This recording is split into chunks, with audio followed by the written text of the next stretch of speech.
Assalamualaikum warahmatullahi wabarakatuh. Perkenalkan, nama saya Nikmatul Izzah. Saya merupakan CGP Angkatan 9 dari SMK NU Al Barokah Babat Lamongan, Jawa Timur. Pada video kali ini saya akan memaparkan koneksi antar materi modul 2.1 pembelajaran berdiferensiasi dengan fasilitator Ibu Nini Widayanti dan pengajar praktik Bapak Abdul Halim.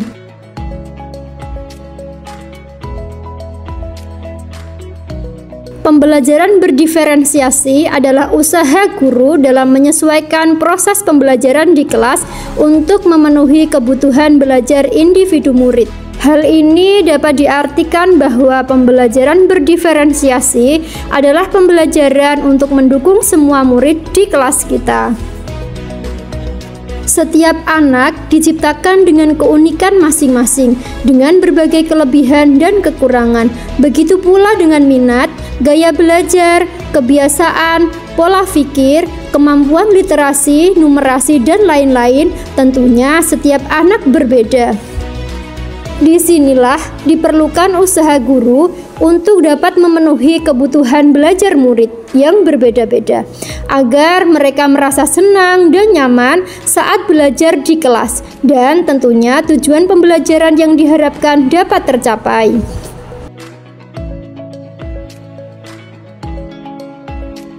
Agar dapat melakukan pembelajaran berdiferensiasi, guru harus mampu memahami tujuan pembelajaran, mengetahui dan merespon kebutuhan belajar murid, menciptakan lingkungan belajar yang mengundang murid untuk belajar, melakukan manajemen kelas yang efektif, dan melakukan penilaian berkelanjutan.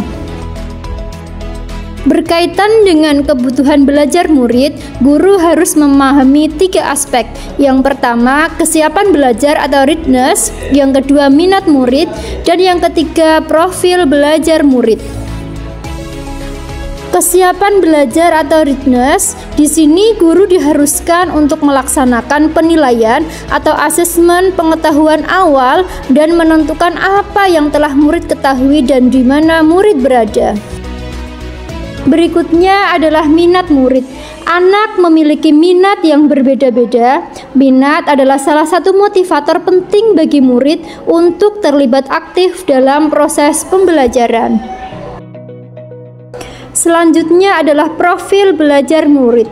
Profil belajar murid ini meliputi lingkungan, budaya, gaya belajar, dan kecerdasan majemuk. Selanjutnya adalah kebutuhan belajar murid. Kebutuhan belajar murid ini dapat diidentifikasi berdasarkan cara-cara berikut. Yang pertama, mengamati perilaku murid. Selanjutnya, mengidentifikasi pengetahuan awal, mereview dan melakukan refleksi terhadap praktek pengajaran, berbicara dengan guru murid sebelumnya, membaca rapot murid di kelas sebelumnya, dan menggunakan berbagai penilaian diagnostik dan formatif. Selanjutnya, strategi untuk mendiferensiasi pembelajaran.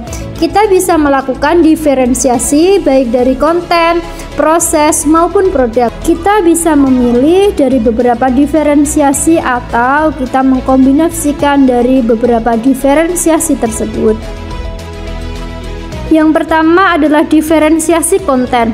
Konten berkaitan dengan apa yang kita ajarkan, seperti materi, konsep, atau keterampilan yang perlu dipelajari berdasarkan kurikulum. Mendiferensiasi konten bisa dilakukan dengan membedakan pengorganisasian atau format penyampaiannya, bukan mengubah atau menurunkan standar kurikulum. Selanjutnya adalah diferensiasi proses. Diferensiasi proses adalah kegiatan yang memungkinkan murid berlatih dan memahami atau memaknai konten dengan cara membedakan proses yang harus dijalani oleh murid. Yang terakhir adalah diferensiasi produk, yaitu bukti yang menunjukkan apa yang murid telah pahami dengan cara membedakan atau memodifikasi produk sebagai hasil belajar murid, hasil latihan, penerapan, dan pengembangan apa yang telah dipelajari.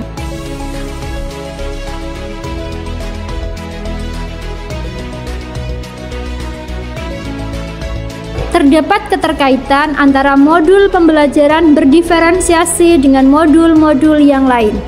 Yang pertama, keterkaitan antara modul 1.1 dengan modul 2.1, yaitu untuk dapat melakukan pembelajaran berdiferensiasi, maka guru harus berusaha memenuhi kebutuhan belajar murid sesuai kodrat alam dan kodrat zaman berdasarkan filosofi Ki Hajar Dewantara.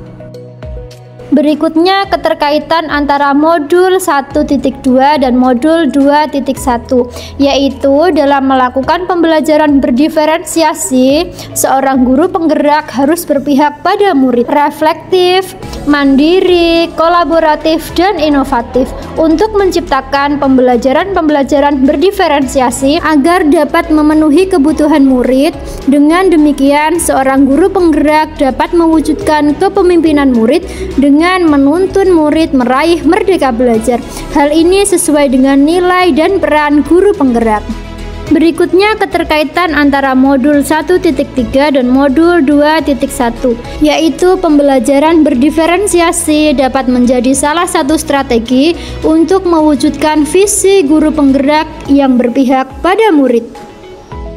Selanjutnya, keterkaitan antara modul 1.4 dan modul 2.1, yaitu dalam pelaksanaan pembelajaran berdiferensiasi, terlebih dahulu harus ada kesepakatan kelas antara guru dan murid agar proses pembelajaran dapat berjalan dengan baik sesuai nilai-nilai kebajikan dan budaya positif. Demikian, semoga dapat membawa perubahan ke arah yang lebih baik dengan berpihak pada murid. Salam guru penggerak, tergerak, bergerak, menggerakkan. Terima kasih. Wassalamualaikum warahmatullahi wabarakatuh.